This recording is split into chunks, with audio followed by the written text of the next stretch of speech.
Okay. So we're on preparation.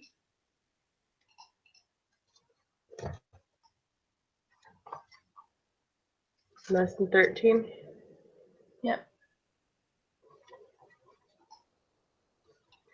Basically, number 2, I just looked at their answer key and said I'll just memorize that one on the part 1. Oh, part, yeah. I was just like, yeah, I'll look at that one. For the most part, a lot of it was similar to last lesson in the way it was set up and stuff. Like, okay, you're doing plan study, and now you're doing collect the data. Yeah, other than like the automatic recode stuff that you have to do in order to perform the independent study sample. What was that? Other than like when you're doing with the SPSS, like on number 3, when you're describing the data. Yeah. You have to do like an automatic recode before you can compare the means.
Yeah, I figured that one out. I used to get the errors in SPSS until I figured what steps I had to do.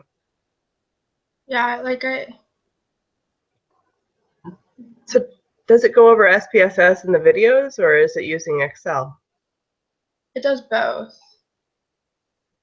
Okay. So I sat there trying to figure out what was happening, but he switched to Excel. And I was like, oh, I didn't catch that. But yeah, he does both, which is nice. Okay. But Yeah, I'll have to look back at the videos because I haven't had a chance to watch the ones that went with preparation. I was watching the class videos and okay. Yeah, they're helpful. Questions on the preparation. I didn't. Going through the video was helpful. Okay, the only question I kind of had overall is when it asks if there's a 0 in the confidence interval. And that was on the, I think it was on the homework part.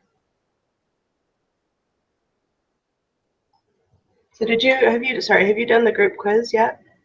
No. Oh, okay. Did you finish it? Yeah, I did the group quiz and the homework quiz and got all the homework done. Okay. I haven't done it yet, just. Okay. I guess I can go through and just answer questions maybe, or if you have a question, try to share what I know about it on the group quiz.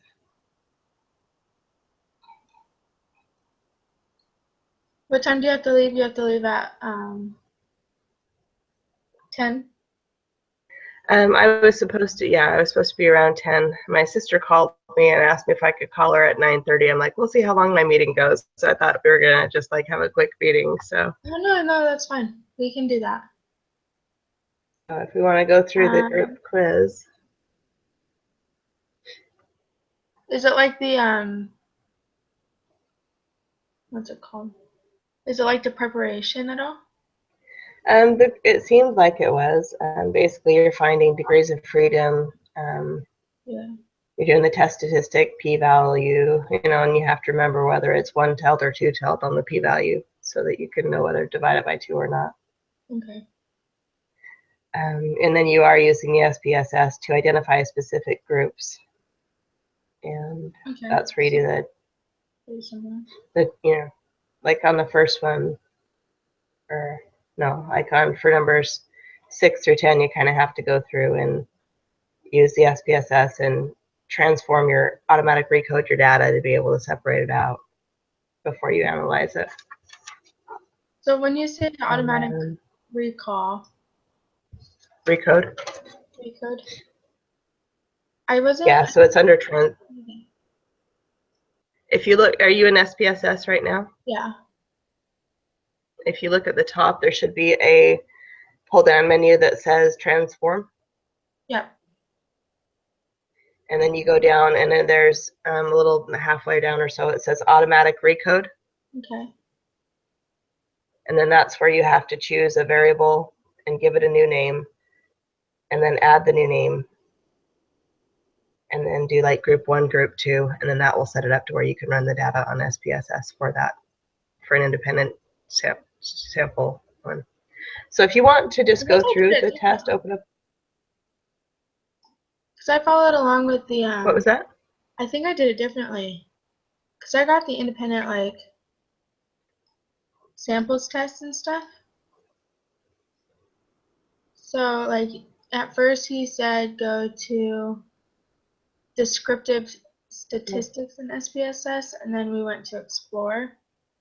And then he made us do, like, a dependent list, and you put, like, the wage for the preparation. And then the factor list was gender, and you clicked OK.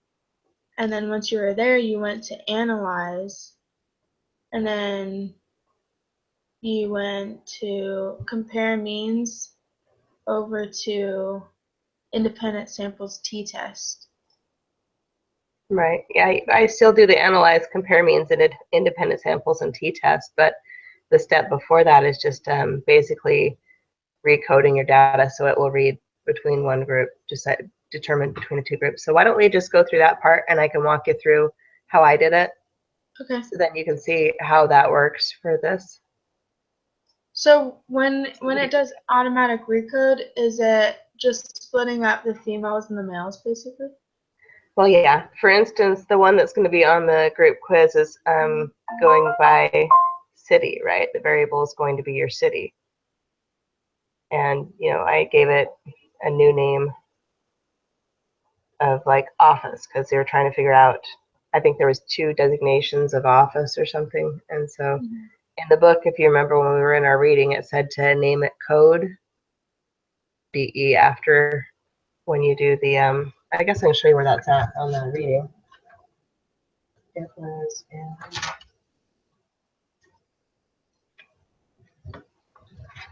yeah, I just went by the instructions in the book on the recoding, but it helps to go through it again and again to shoot it down and understand it a little bit better.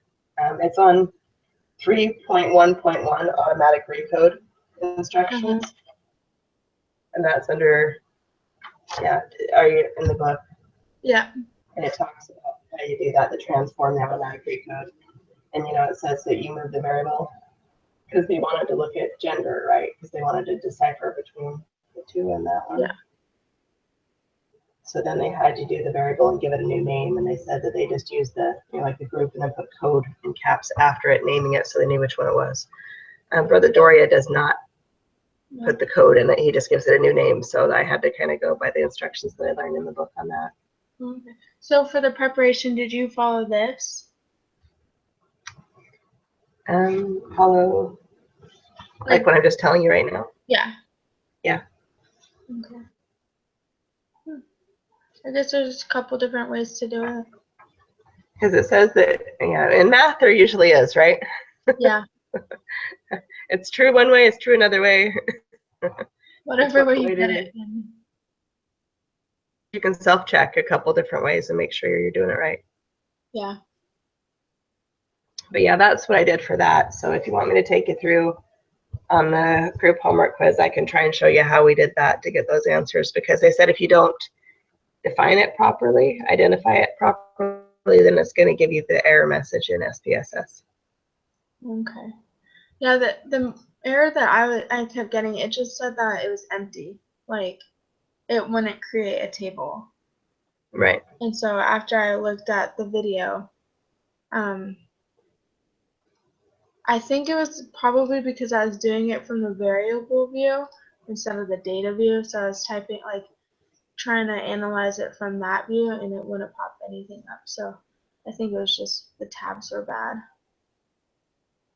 Or why don't you open up the group quiz and we'll go through it. I can't see it because I've already done it and I'm not opening it up, but you can read it and I can let you know and try to share what I knew about it. there's a way that you can look at it. I don't know if you want to. I don't know if you know that, but I should just print up my answers anyways, because I like to have them so I can look over them. I just know it was helpful because when we did the last week that quiz, we went over it with the other people. I was able to follow along with it. Mm-hmm.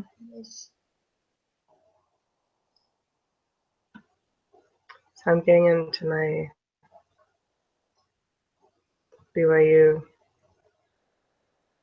That's fine.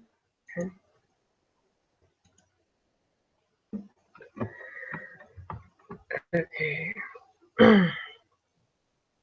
This is open. I'm sure you know the answers to 1 and 2 pretty well. Yeah. And number 3.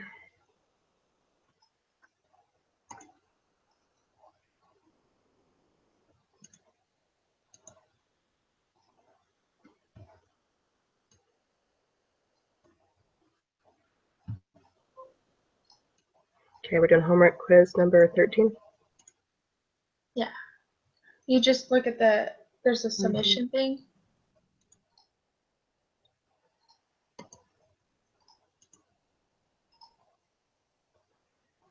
Okay, I'm just going to go ahead and print up my test. I have my grades, user progress, and went over to the side and got quizzes, and then it had the details, so I clicked on it and it pulled up all my answers in the quiz.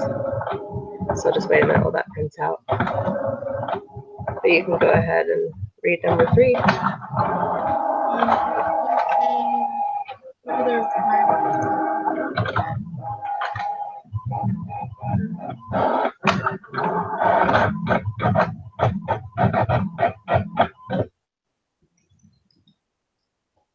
So that's simple random.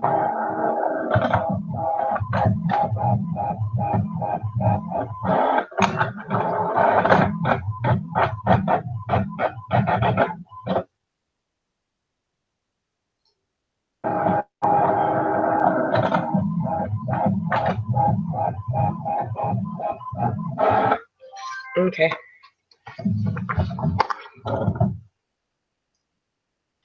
So number 3, I chose the first 2. Oh, well, yeah, it's right. I just printed up my homework quiz, not my group quiz. Okay. That's okay. That's okay. I was going to print that one up anyways. Okay. We'll go down to group quiz now. But yes, that was the answer, was the A and B for 3. Okay, and then 4, I chose T-score. So correct.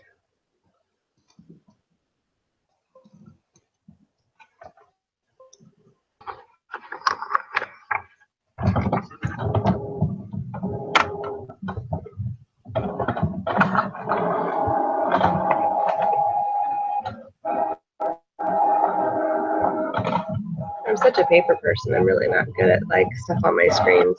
I know. That's what's hard about online. I'm so used to having like materials, but everything I have on a computer. Well, it really helps me to be able to mark things up and highlight them and actually have a physical place that I know where I can find it.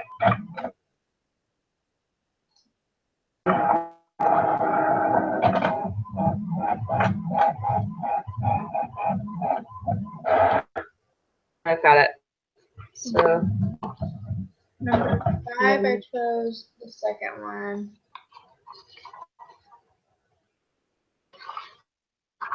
the second one, yes. Knowing which group was in group 1 will tell you what's in group 2. Okay, and then number 6, that's where I had to go into SPSS and set it up. So have you opened the file? Wait, are you opening a file for this one? Yeah, I got it Office open. skills, okay. So in order to code that one, basically, you go into the automatic recode. Okay. And then the variable is city.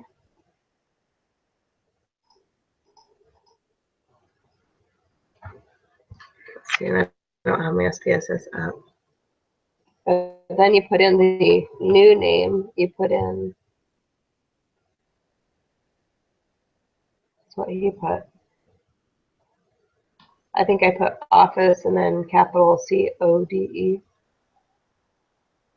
No difference because one of them is labeled normally where it has the 2 lines, and then this one has the, or you know how it has both of them contained in the same column. So the one that you're doing here, you're kind of splitting out and trying to tell it to. So did you get to the new name as office or office code? I guess it really doesn't matter what you name it. Okay. And you only do that one for the city? Yeah, the variable I have is the city. Maybe I should open up that file. Just because then I can actually see it as you're going through it. Well, let me see if Because these give me the same question or same answers.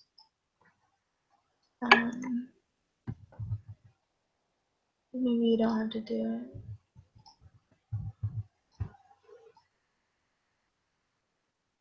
So I did name it office code, and then after you put in office code for the new name, you click add the new name, and then you have to do group 1. It has you specify as 1, you type in number 1, and group 2 you specify as number 2, and then you push OK.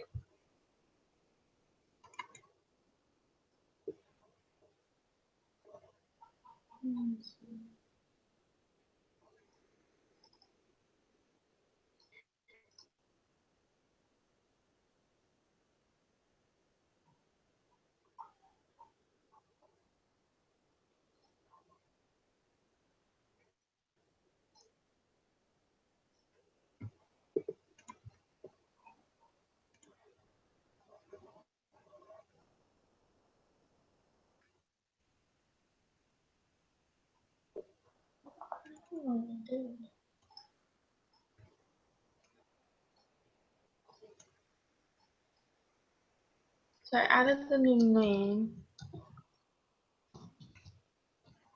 Okay, let me just see again. Which file did we open? It was dentist office bills. It's not in my SPSS. Means it's only available in this. That's okay.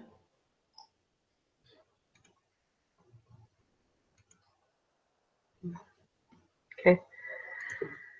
So did you go through, I guess, and do the data transformation by transform, automatic recode, variable city, office, code as the new name, add the new name, group 1, group 2, okay?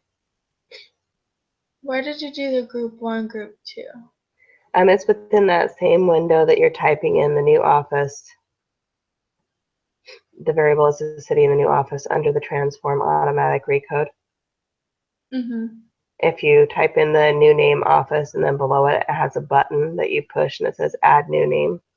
Yeah, I have that. Did it not bring up group 1 and group 2 there? Like for you to identify group 1 and group 2?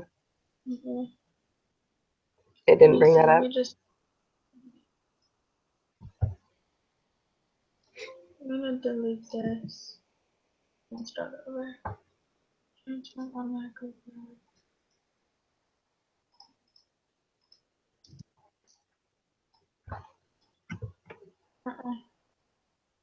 Okay.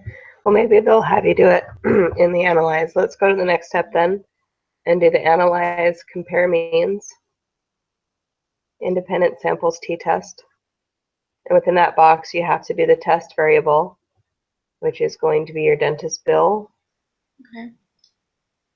Grouping variable is what you want to have as office, because that's one that you just tried to split out.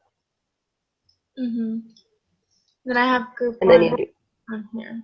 yeah, then you define your groups. The group 1, you just type in 1, group 2, type in 2, and then you do OK. Okay. Got that. Did that bring it up for you? So, let's see. What is the degrees of freedom? It says 37.996. Yes. Okay. And then sample standard deviation. Let me see if it's. And if you notice, it's asking for the one from Rexburg, which is what threw me off at first. It just wants Rexburg's deviation. Okay, so for the degrees of freedom, you go down to the equal variance is not assumed. So What was that one more time? So the equal variance is not assumed. That's where I got the degrees of freedom. The degrees of freedom should actually be labeled as there are 2 boxes. Yeah. Like DF should, I thought it just was called DF. Yeah, on the printout that I did earlier. It says DF.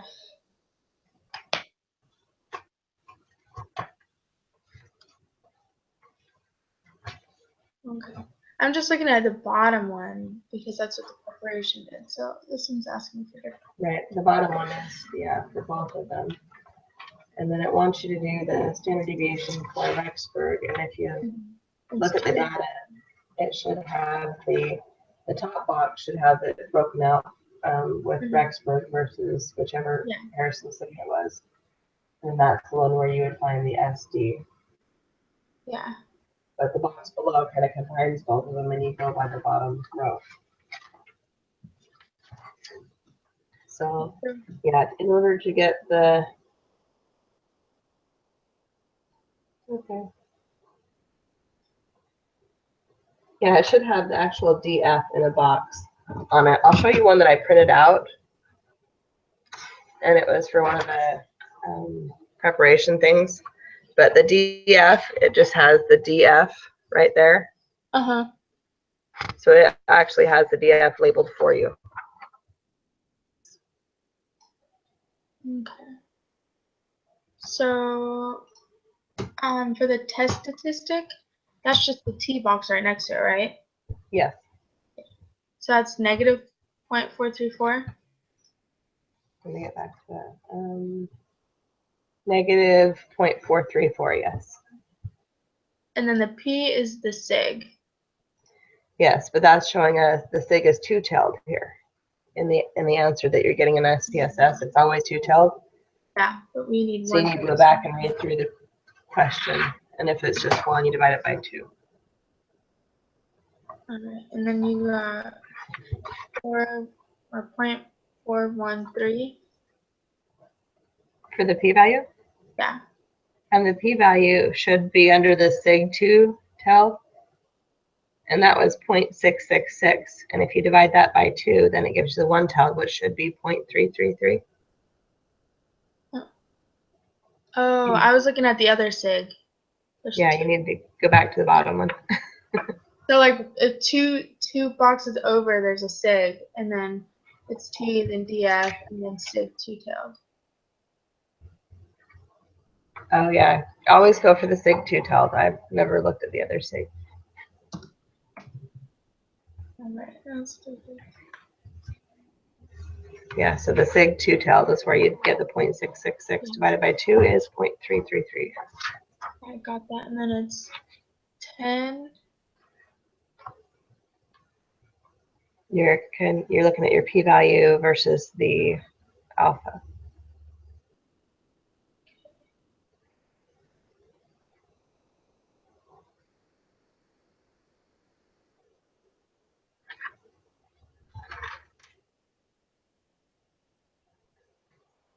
So would we just reject the null?